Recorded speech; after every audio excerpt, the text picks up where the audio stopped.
How is everybody doing? Welcome back to the channel. I have a quick announcement to make. Just recently, this channel has passed 100 subscribers. Thank you all for contributing to this channel, which has grown over the past 9 months.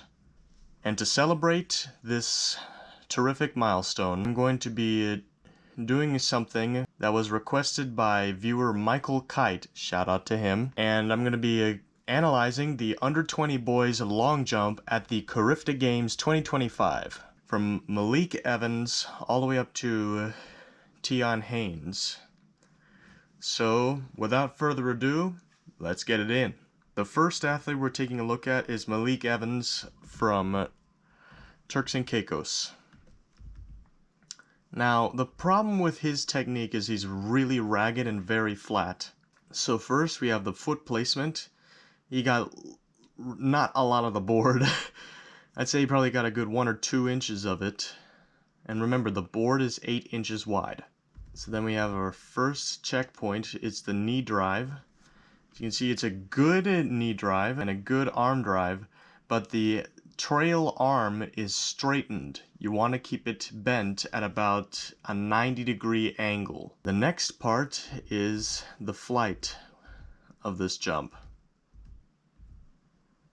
So you can see here is his post position, but you can see his back is arched, which means he's fighting that natural rotation. It's a natural instinct to try to fight it, but you don't want to do that. If you've seen some of these other guys like Carl Lewis or Miltos Tantoglu jump, they don't do that. They don't try to fight it. They actually kind of go with it. Then you can see it.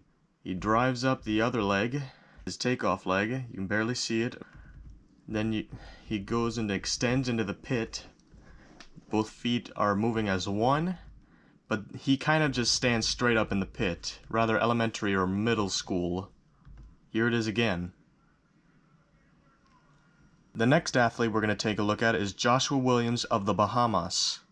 As you can see, he looks down at the board, which is a cardinal sin if you've ever listened to my competitions before. He has good foot placement here, about half of the board. Then his drive up. His arm and knee drive are good. His elbow position is good, but it's too far forward. And he does a sail technique. He then gets his feet together right about here at his apex of height, and then he goes into his textbook position and then lands in the pit at 6.96 meters. Here it is again. And our next athlete is Javar Cato from St. Vincent and the Grenadines. It's an athlete I've been following since 2023, and he's really improved since then in both a long and triple jump. You can see he's trusting his runway, he's keeping his eyes up. He hits the board perfectly, plumb on the board, no more perfection than that. Then his drive up. So far, it's the best one I've seen. It's a good arm position, good knee position. It's slightly bent. It's good, but you want a little bit more bent. Then we have the post position.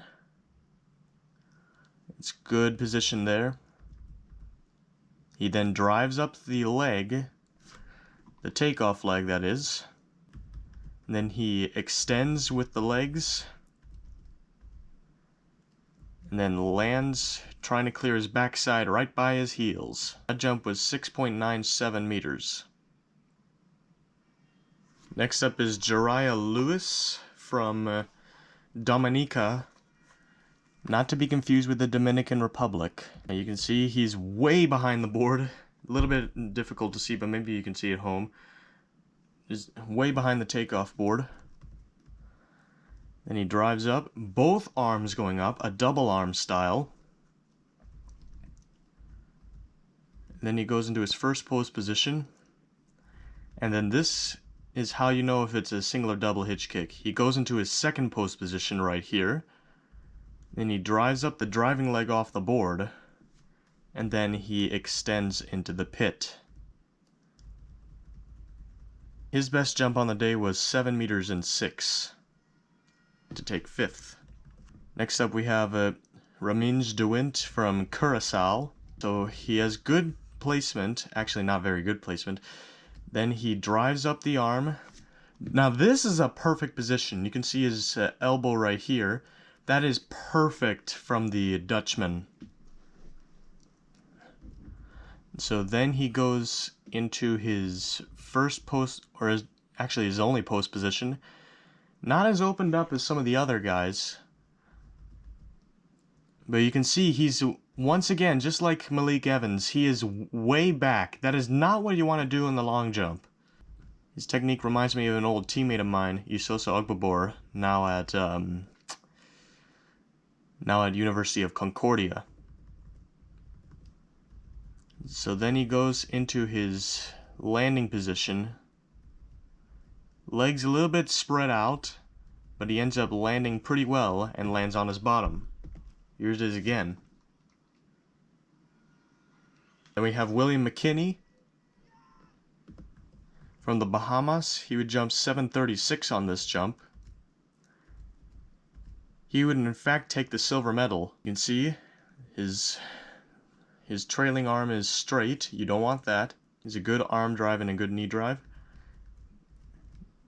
And then he goes into this post position, a little bit uncoordinated with the arms.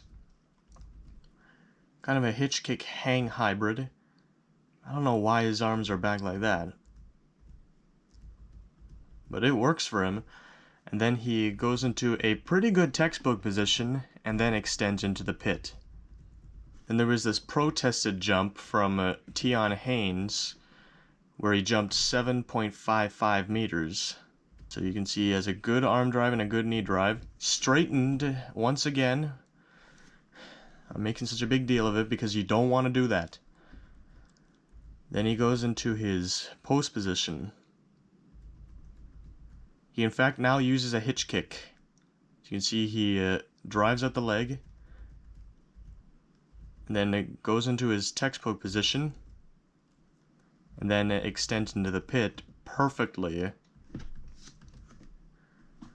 However, the winning effort would go to a Jamaican. The winning jump would go to Kai Anthony Edwards of Jamaica. As you can see, he hits the board plumb, and he drives up the arm and the leg. Once again, straightened trail arm.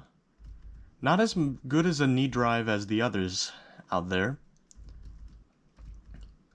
But then in the post position, very coordinated. Then drives up his takeoff leg. Then extension of that. And then goes into the textbook position, and then into the pit. Thank you so much for 100 subscribers.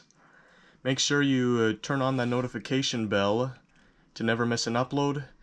Like the video if you want to see more stuff like this. And apart from that, thank you all so much for watching, and I'll see you all in the next one. Goodbye!